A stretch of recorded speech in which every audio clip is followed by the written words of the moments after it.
Hey guys, welcome back to the channel. And this time I want to review a movie which I've watched quite a few times. Absolutely love this movie. I know there's a lot of detractors against the movie. Um, there are a lot of mistakes, a lot of things that are not really done that great. But the whole concept of it is something which I am enamored with. I absolutely love the concept, and therefore I am willing to oversee the flaws. And I am actually fascinated with this storyline. I want to see more. All right, so also let me say that this will be the beginning of my Alien movie franchise rewatch. So I will try to, although I've seen all the movies multiple times, I am going to try and do video reviews of each of these movies. So let's start with Prometheus.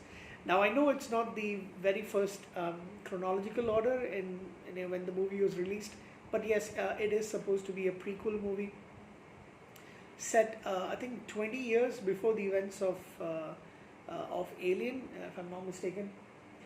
It is a movie shot in 2012. So Prometheus is a British American science fiction horror movie. To be honest, I don't really see the Alien movies as horror. I see it as science fiction mixed with a little bit of feature kind of movies. Directed by Ridley Scott. You've got Nomi Rapace or Numi Rapace. I'm not really sure how you pronounce the first name. Michael Fassbender, Guy Pearce, Idris Elba, Logan Marshall Green, and Charlize Theron. I love the cast. I even love the two idiots, the two scientists who get lost and inevitably set things, for bad for the rest of the crew as well. And this is the fifth installment in the Alien franchise. If you do not count the, excuse me, I got a little itch on my leg.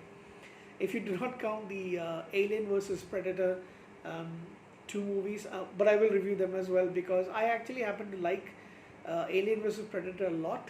The second one, not so much.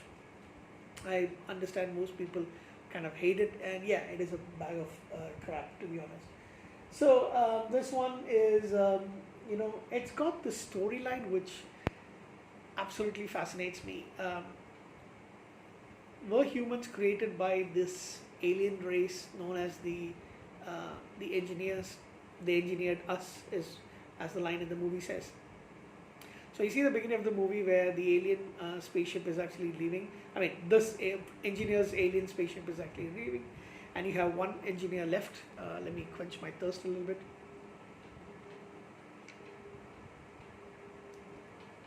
And as the rest of them leave, he drinks this black goo kind of substance. 1 second.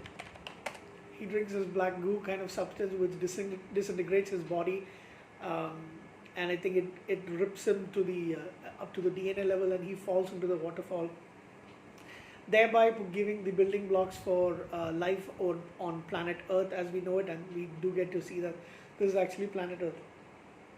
In the year 2089, two archaeologists by the name of Elizabeth Shaw and Charlie Holloway, they discover, in their travels and in their excavation, they find these clues, in different parts of the world.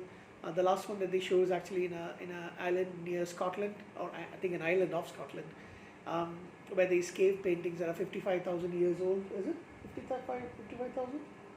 Something like that. And they see the same symbol. They've seen it in several other places, where you see this giant being pointing to the stars, or rather pointing to the heavens, and there's this cluster of planets. And they do find this particular, it's actually a moon, not really a planet. And they interpret it as an invitation from the engineers, and they go to it is a distant moon called LV-223, located on the star map. So Prometheus is the ship. I think it's 3 years or 4 years later when they actually do reach the moon, LV-223, and it is sponsored by their employers, basically, who are Wayland Corporation. We get to see the old man Wayland, who pretends to actually die, who pretends that he's actually dead, but is actually hidden on the spaceship as well. His robot, his android, basically is played by David. It's called David, played by Michael Fassbender, and he's got Miss Vickers, who is kind of mysterious. Most people say that she could also be a prototype of an android. I actually think she's human, and she's probably his biological daughter. But he wanted a son, and he kind of sees David, who is an android and is flawed according to him, more of an offspring of his rather than Miss Vickers. And of course, you've got the entire crew as well. They do reach the place. They find this mega building, not building, mega structure that seems to be created, and but it's also into the mountains, into the rocks and stuff. And they do discover the remnants of the engineers who were there. This is not the engineers' home planet. This is where they were doing their experiments. And I think one of the crew members actually says that this is actually wise because, if you're going to experiment with dangerous experiments, scientific experiments, might as well not do it on your home planet, right? It makes perfect sense. That dialogue actually kind of lit my face up quite a bit. And I'm not going to go through the entire thing, but they do discover that all the engineers on the planet have died, save one, but they don't see that initially. David is the only one who actually finds it because he teaches himself how to read their language. This black goo thing, he infects Holloway with it, and he in turn has sex with his lover,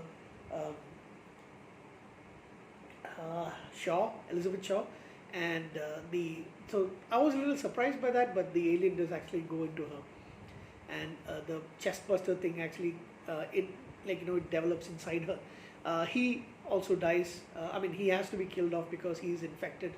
And then there's these worms, earthworm kind of things, which get affected by it, and they become the original the alien thing that actually infects people, and then gets the chest bursters out of it. That's what I kind of understand. What is interesting is that they actually find out that the engineers wanted to kill off all life on humanity. So the black goo, they were actually planning to destroy all life on human beings as a failed experiment. Why it's not really confirmed. However, I read a little bit about this. I would say I read a lot about this.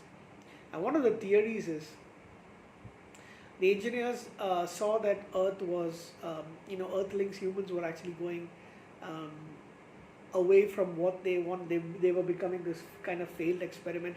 So 2000 years plus, they did send one of them to go and try and teach them better ways, and that was supposed to be Jesus Christ. So Ridley Scott is an atheist, but however he does have these themes of where we come from, God, religion, and science all mixed together in a lot of his in his movies. And so I thought that was really unique take on it. There's been this talk about Jesus being Jesus Christ, the mythical character Jesus Christ being an alien. Was he an alien? I remember having not debates, but more like discussions about this with a couple of my cousins as well. We had this talk a while back, many years back, I guess. So that's the reasoning behind why they wanted to kill us is because they decided that humans were no longer worth it. It's a failed experiment. They wanted to kill us all off. They tried initially to send someone to teach us better ways, but he ended up getting killed.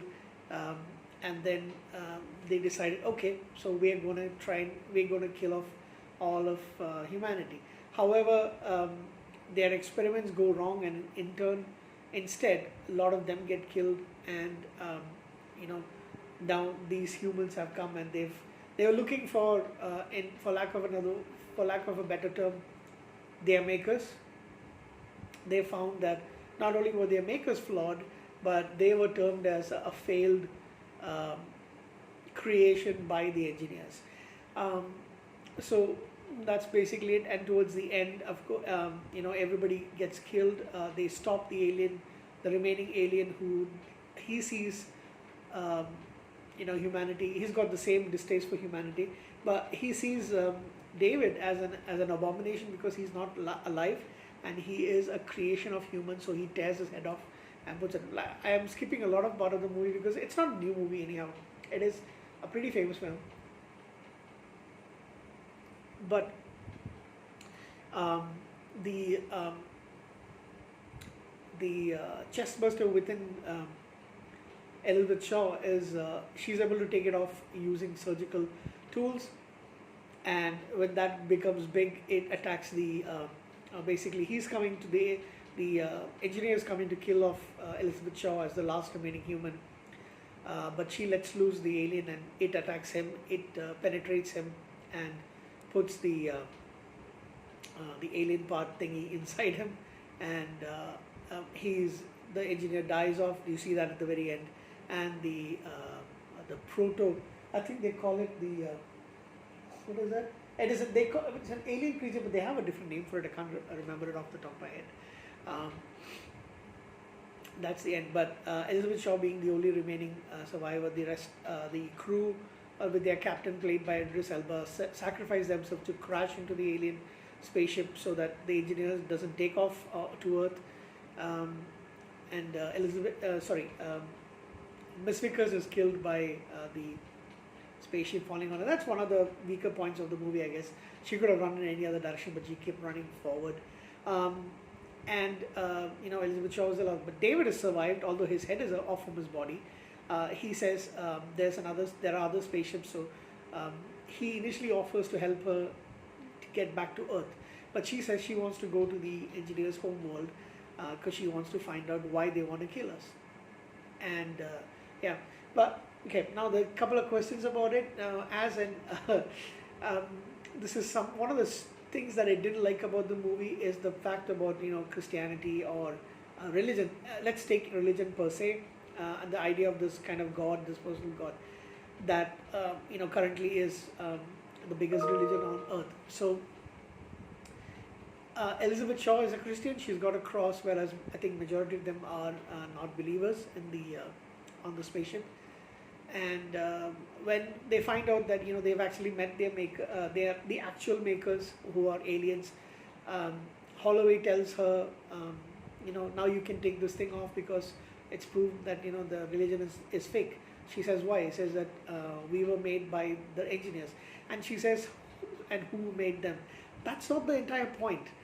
The entire point is basically Christianity was just, your religion was just proved to be false, right? So even if those engineers happen to have another god or another maker, that's definitely not the false god that you were worshipping all this time. See what I think about? These are the things that actually stick out in my mind. So I found it really irritating that you have this character who's, in the name of our Lord. I can't stand people who say such things like that. And again, she's got this, like, the fact is, when proven that her religion and her God is actually fake, is false rather, she still believes. And that is the mark of somebody who's dumb, who's stupid. And this is the person who you choose to have the survivor at the end. That is one of my favorite. And here's a funny fact. I love Ridley Scott films, but he's an atheist himself. But he made this person the heroine, and I didn't really like that at all. But like I said, the movie has got its faults. These are things that I have pointed out, a few of them at least. I love this. I love the concept. I love the storyline. I do like, except for, I don't like Elizabeth Shaw's character. Good thing she gets killed off in the beginning of the next movie. So but in this fact of it, like, yes, all religions on earth have been proved to be false in this movie, but still the cross thingy, that part is raging. So, like, it doesn't really matter. And no religious person will ever tell you, okay, if you tell them who, if we all have to have a creator, everything has to have a creator. In that case, who created your God? People, they'll have special pleading for them. And then with this particular case, this religious person is actually, choosing that, okay, then who created these creators? Who created their creators? So on. Okay, fine. Consistency. But yes, that's the basic points that I had to mention about this movie. I actually love this movie a lot. I mean, thematically, even like it does look like it's an alien. They've landed on an alien planet, which is one of the things I really love about this film. I like the visual effects. I like the way everything looks. I love all of that stuff. Michael Fassbender is amazing. I think he's even better in the next film, but yeah, you can see that this is a. I don't know how famous he was at that particular time, 2012. I'd seen him in a couple of movies before that, but I didn't know he was going to be this. Excuse me, this big and this famous. He is an amazing actor. He's probably one of my favorite actors. And you can see why from his role as David, and contrast him with David and what is the name of the other character? The other one that is in the movie, I forgot.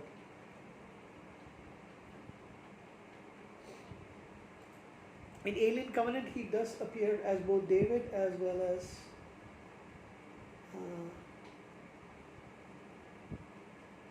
Walter. Yeah, Walter. So so the contrast between those two androids is still there. You can actually see them, so they're pretty different. But like, okay, so that's about Prometheus.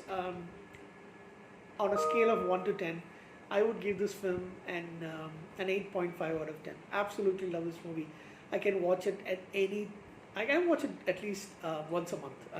I don't, but yeah, I really could watch this once a month. I really love these two films, and watch it back to back. So I'm trying to watch the movie maybe tomorrow, Sunday, if I can. But yeah, I will try and give a review of that as well. So that's it. That's my rating and review for Prometheus, and this few points that I want to talk about this absolutely wonderful film. I know it's been maligned quite a bit. Yes, there are some mistakes, some flaws, but I can see beyond those flaws, and I actually appreciate this film quite a bit. It is one of my favorite science fiction movies of all time. So thank you very much, guys. I shall see you again pretty soon.